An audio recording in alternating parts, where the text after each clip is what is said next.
Hello everyone, welcome to the 48th episode of the Cricket Rockstar Show. My name is Tyrell Ordine, once again leading the charge as the leader of the pack. Today's episode, I'm not going to be talking about the IPL. So if you guys want to see previous videos of me reviewing IPL matches and sharing my take, now would be the perfect time to do it. I want to touch on 3 topics for this video. Number 1, Nicholas Pooran and Heinrich Klaseen.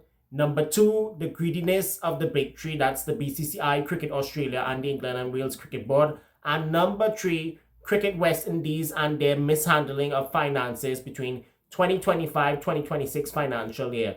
So let's start with the IPL though. But we're not reviewing any matches. We're talking about 2 players, mainly Nicholas Pooran and Heinrich Klaseen. How many of you all are currently watching the ongoing Tata Indian Premier League? The reason why I asked this question to all of you diehard cricket holics out there is because I have a very important question, and it's something that is very serious. Something is literally wrong with Nicholas Pooran, who is playing for the Lucknow Super Giants. Now, originally I wanted to talk about Heinrich Klaseen, but I see he is finally getting back into the runs, but he has been under some scrutiny with the bat, but we're not going to talk about much of the scrutiny. We're going to be talking about the boat.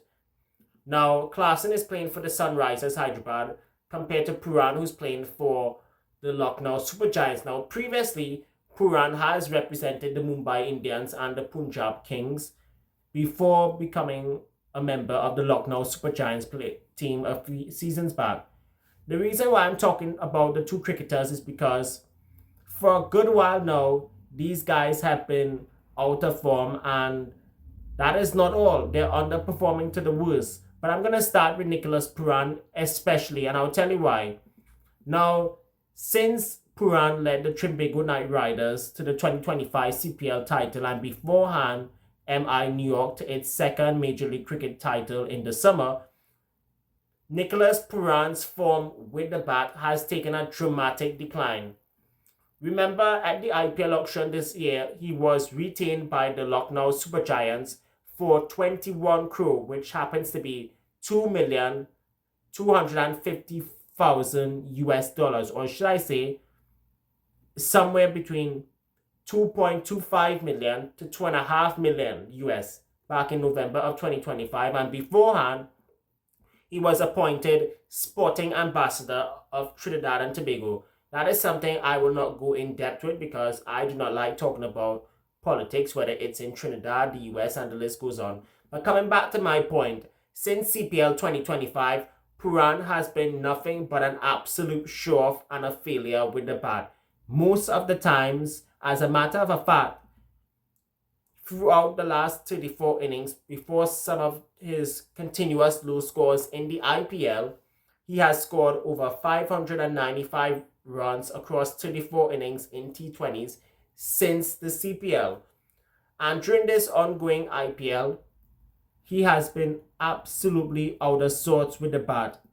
He has failed to get past 30 odd runs in 6 of the 7 matches the Lucknow Super Giants have played. I could be wrong, could be less than that. He has made more than 42 runs.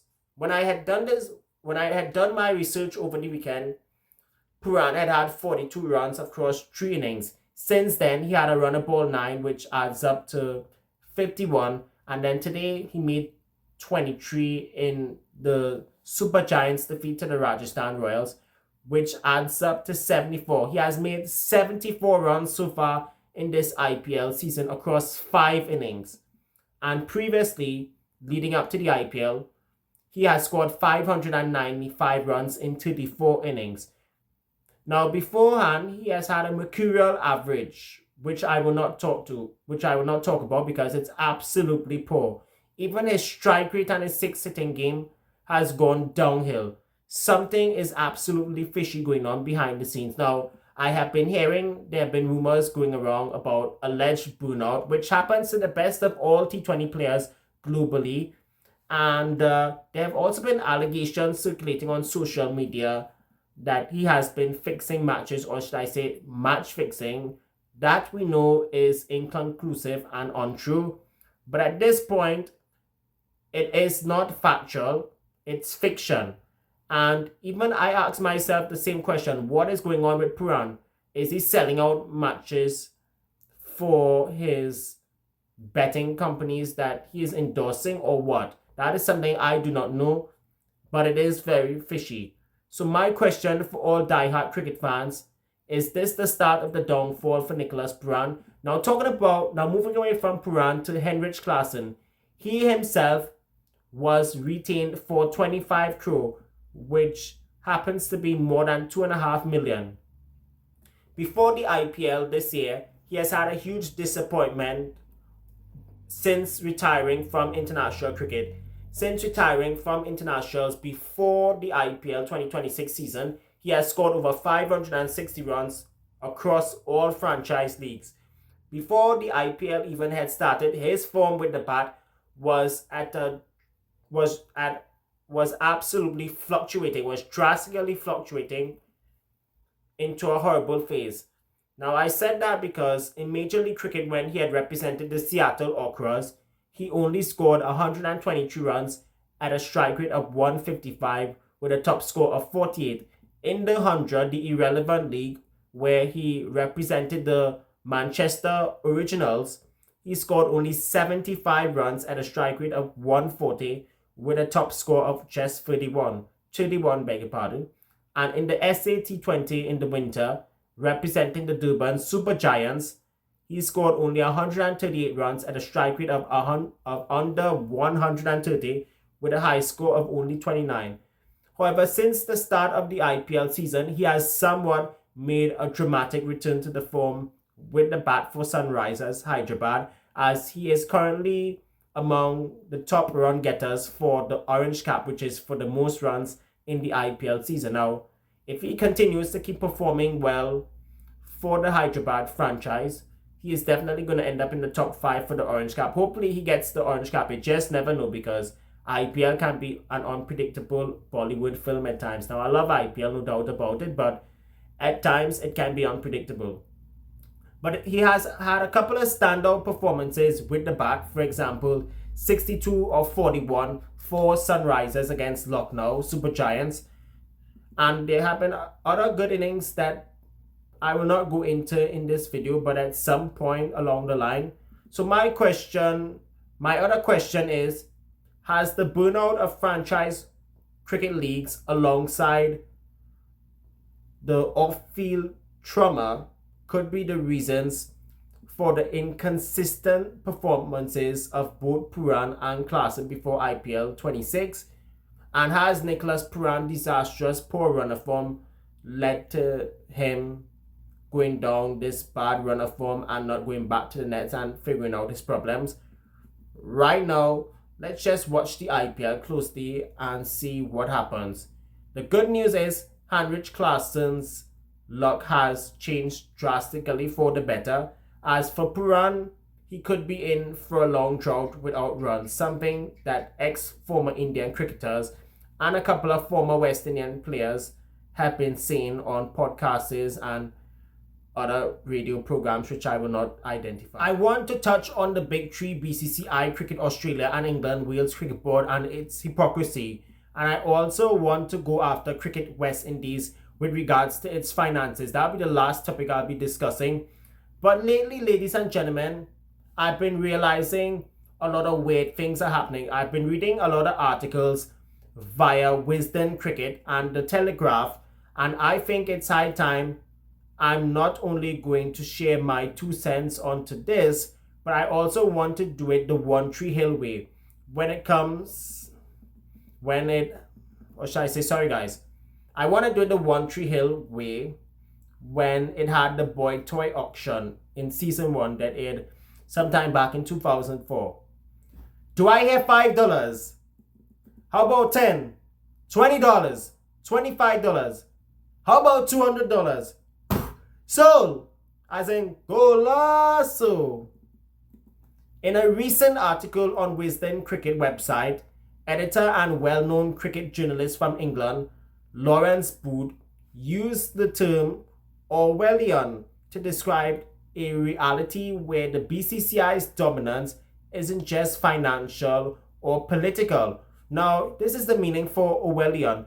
Orwellian describes a totalitarian, dystopian society characterized by destructive surveillance, propaganda, and state control. We all know that's been going on with BCCI, and that not just BCCI alone, but Cricket Australia, ECB, the list goes on. It's been going on for ages now with politics and cricket. In Wisden's editorial, Lawrence Booth argued that Indian exceptionalism is being treated as a law of nature. When the BCCI refused to play in Pakistan, and let me just go in depth with this. Now, the BCCI hasn't sent the Indian team to play Pakistan in a bilateral series since 2006. That's 20 years ago. And the last time India sent a team to Pakistan was in 2008 for the Asia Cup, where they made the final and lost to Sri Lanka. Now, talking about now, as seen in the 2025 Asia Cup drama, or used as a national team for geopolitical posturing, like dedicating wins to the armed forces, the ICC most of the time have been staying silent. Now, India, for a fact, we all know, has all the financial powers, sponsorships, etc., you name it, cricket-wise. What people globally do not know is that they aren't the only country alone that has dedicated its victories to the armed forces. For example, recently when the US defeated Canada to win the gold in the Winter Olympic Games in Milan, the United States of America is one in particular that has been known for allowing its athletes to dedicate its victories to the armed forces. Sorry about the stuttering, guys. So what I'm trying to say here is that the United States of America is known for allowing its athletes to do so. Remember recently, as I just said, in the Winter Games in Milan, Italy, the hockey team who defeated Canada in the final dedicated its gold medal to ICE, which is Immigration Customs. You know what I mean by it. And it caused a huge uproar, not just in America alone, but globally. Now, India, when they won the Asia Cup matches against Pakistan, or should I say when they won the entire Asia Cup completely in Dubai in September of last year, they did the very same thing. And the reason for that has to do with the Pahalgam attacks. And speaking of the Pahalgam attacks, Earth Day 2025 last year, which was on this day yesterday, the 22nd of April, it marked 1 year since almost 30 odd people were killed in Pahalgam. Now, I don't give stats much regularly, but I have to point it out. When India won the Asia Cup in September last year, they did the same thing following the Pahalgam attacks, and it caused a huge backlash, not just in India, but for the rest of the world and outside of those two.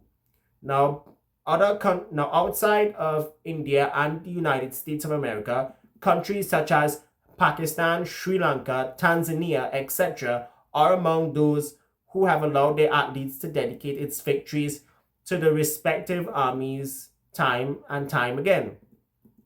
Now, let's look at this, guys. Lawrence Booth is right by saying the BCCI's influence has become an obstacle, or should I say it has become so absolutely that the ICC often feels like the rubber stamp. Now, ICC leadership is led by an Indian in J. Shah, whose father is the Home Minister. I'm talking about Amit Shah, who's the Home Minister for the BJP government in India. Now, people are saying it's political interference. I'm not too sure. But the mention of Indian exceptionalism refers to how the schedule and rules often bend to accommodate the IPL. Now, everybody knows I love the IPL. It's the number one T20 league in the world and India's bilateral needs. Now, every single year, India have been playing England and Australia, and everybody knows that for a damn fact, often at the expense of smaller nations. However, this is the part where it's an absolute blunder he made. He is wrong when it comes to the part of the politics. Truth must be told that there's always been politics in cricket, and it goes way back to the old days, in particular with World Wars I and II. Don't forget the times where South Africa was banned from all sporting events, including international matches in cricket, due to the apartheid in the 1970s till 1991. Regarding Telegraph's response to Wisden's editorial, everyone knows for a fact that India is known for providing 70 to 80% of the sports global revenue, and behind India is Australia and England. With regards to football now, my friends, it's very similar, where Europe in particular, aka the Big Five, in England, Spain, Germany, Italy, and France, the revenue is over 30 billion plus pounds, which happens to be more than 40 billion US. And if you look at the emerging markets, for example, the United States of America and Canada, who, mind you, are co-hosting the World Cup alongside Mexico in less than 2 months from now, it's rapidly growing at a value of 1.18 billion pounds, which happens to be almost 1.6 billion US dollars. The Telegraph has also made a point regarding revenue. But here's the other thing, my friends, that I am very extremely concerned about, and that is the overwhelming amount of franchise cricket that's played month after month, year after year, and day after day, and the amount of cricket leagues that are run by Indian owners. It's a very concerning factor. And that is not all. There are so many popped up T10 leagues that are being run by Indian owners themselves, so as Legends League. In fact, in a subsequent video, I also want to share my 2 cents on why cricketers who associate themselves with leagues that are not sanctioned by BCCI and the ICC that should be banned from playing in other T20 leagues that are sanctioned by the ICC. Now T10 leagues have cracked the underworld of spot fixing and the match fixing mafia. Now, I would like to recommend you guys to go watch the documentary that CBC put out with regards to corruption in Cricket Canada, and also documentaries that Al Jazeera has done in the past on spot fixing. And there's so many documentaries on that, so go check it out on all the social media platforms wherever you watch your videos and etc. Now, there has been talk going around that Cricket Ireland wants to start a European Cup. And there's also talk that South Africa, Zimbabwe, and Namibia wants to start an Africa Cup, which is exactly what cricket needs. It needs football-style regional competitions.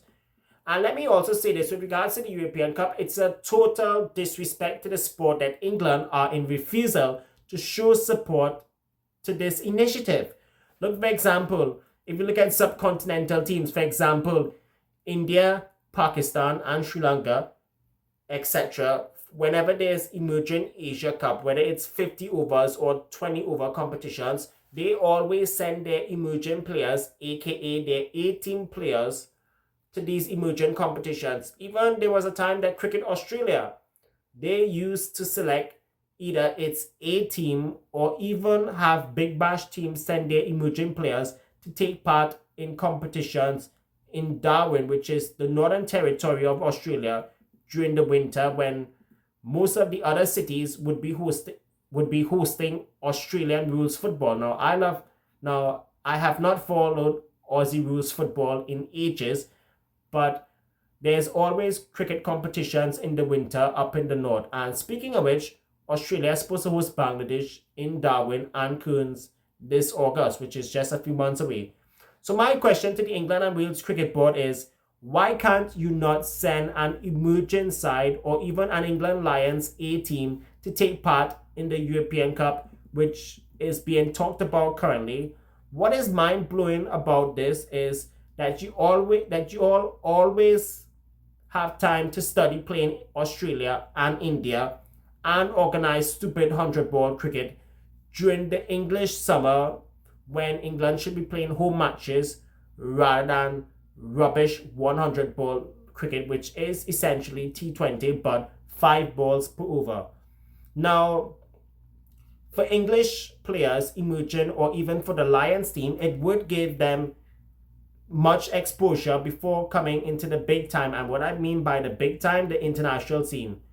If the talks of the European Cup are successful, I would not mind having it at the back end of the English county season, because right now the English county season, it does always start at the beginning of April and runs all the way to the end of September. Now, There are European countries that can host T20s. Remember when European Cricket League, for example, had a European T10?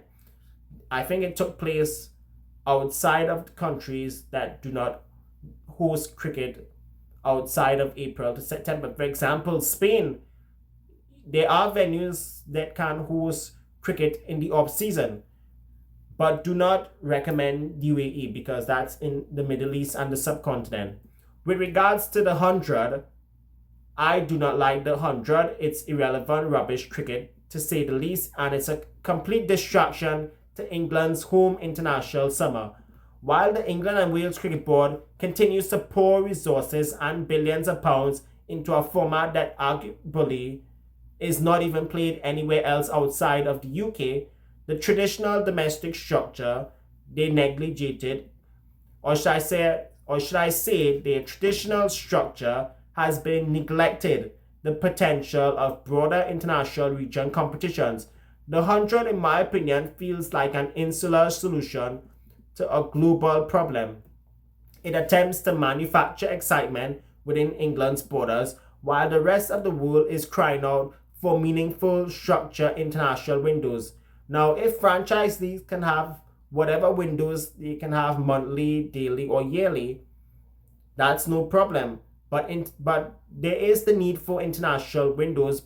But given how franchise cricket is jam-packed, that is a very tough ask currently for the ICC. And that is why I'm saying it is representing the greediness and an attempt to own the entire pie chart rather than building a larger one through international cooperation.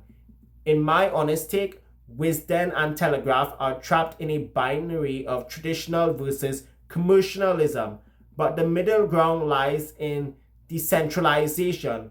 Supporting initiatives like the European Cup and the Africa Cup would provide that the big three are willing to share the stage, ensuring that the game's future isn't tied solely to the financial health of one or two nations, but to the competitive nature spirit of all six continents. Now, only one continent has a regional competition, and that's the Asia Cup, which happens every year or two, sometimes in a 50-over format or sometimes in a T20 format. But moving away from the greediness of the big three to the last topic, and that is the last topic I would like to discuss is the way how West Indies cricket is being run and operated. Now, the reason why I'm talking about this, I've been teasing this for quite some time in previous videos that I've been wanting to crack the case on this, is because for too long now, whoever administration is inside of Cricket West Indies have been mishandling finances year after year, operating loss after loss, and the list goes on.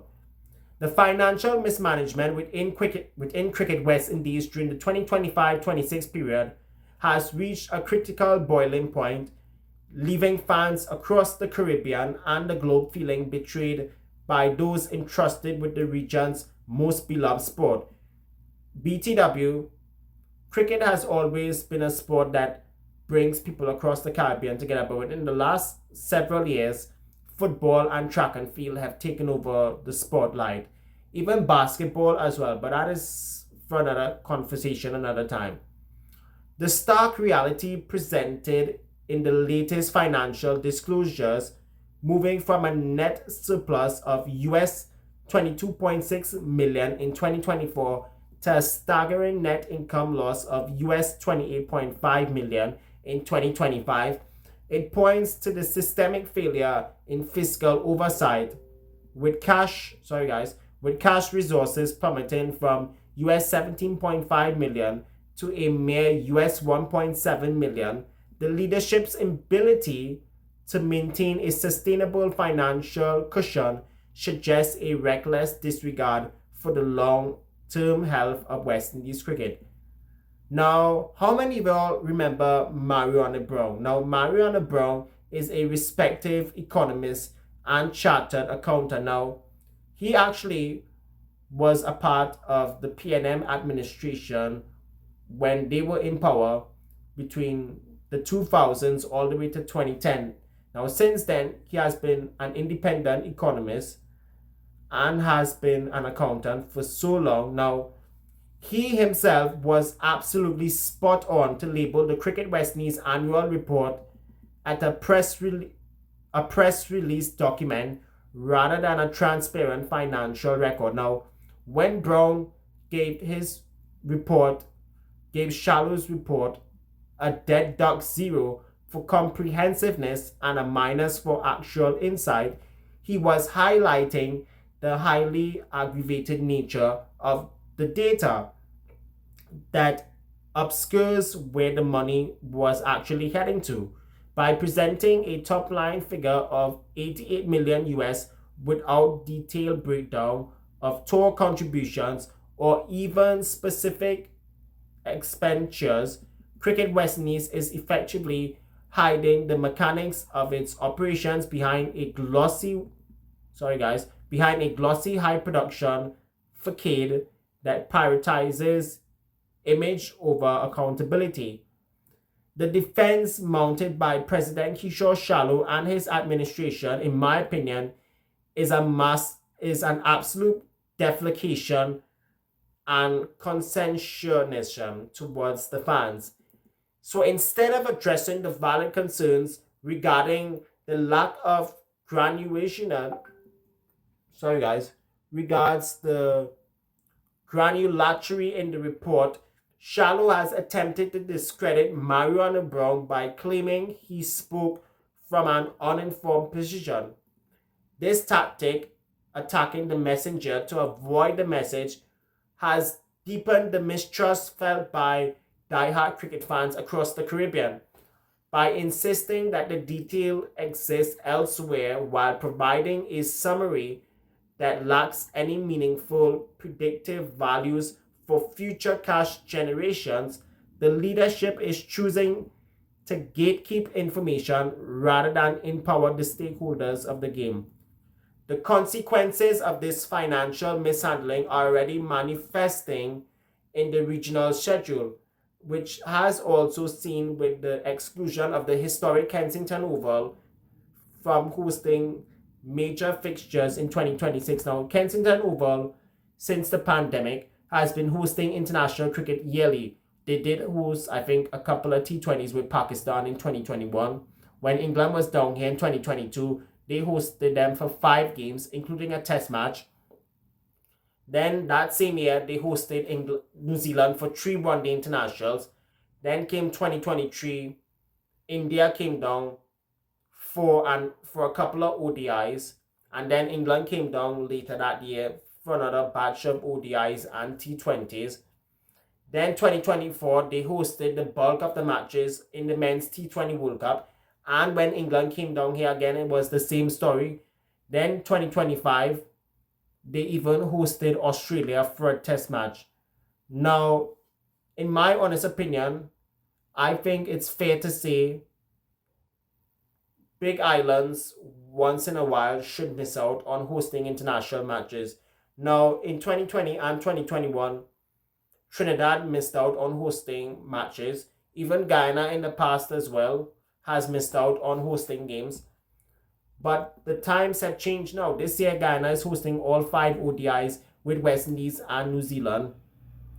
Even Jamaica is hosting the limited overs games with Sri Lanka in a couple of months from now, while Antigua is getting to host the test matches, and Trinidad is hosting Pakistan for a couple of test matches. So coming back to Dr. Shallow now, his admission that dollars and cents informed the decision to bypass the Mecca, which is Bridgetown, Barbados, is a direct admission of the organization's insolvency.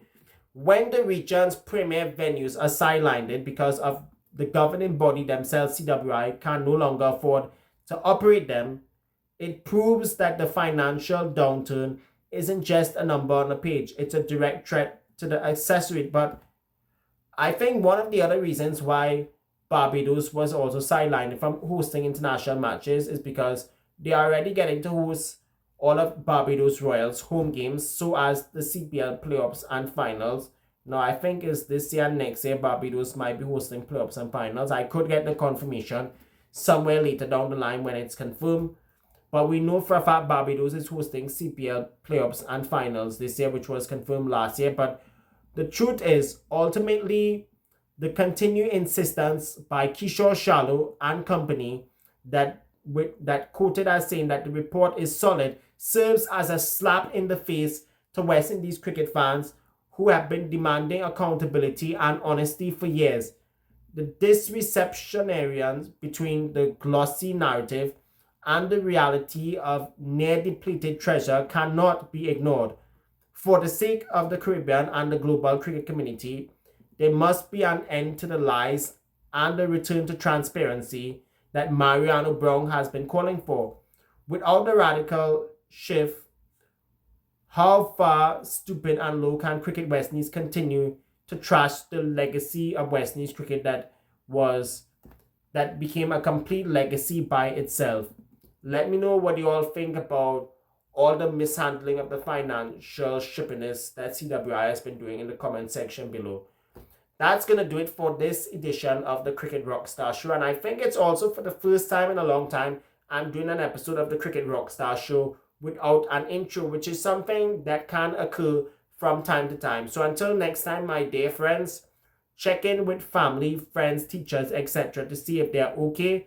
Life is very short and there's no time for fighting and fussing. Speak to family members, friends, teachers, etc. and always put an arm around them.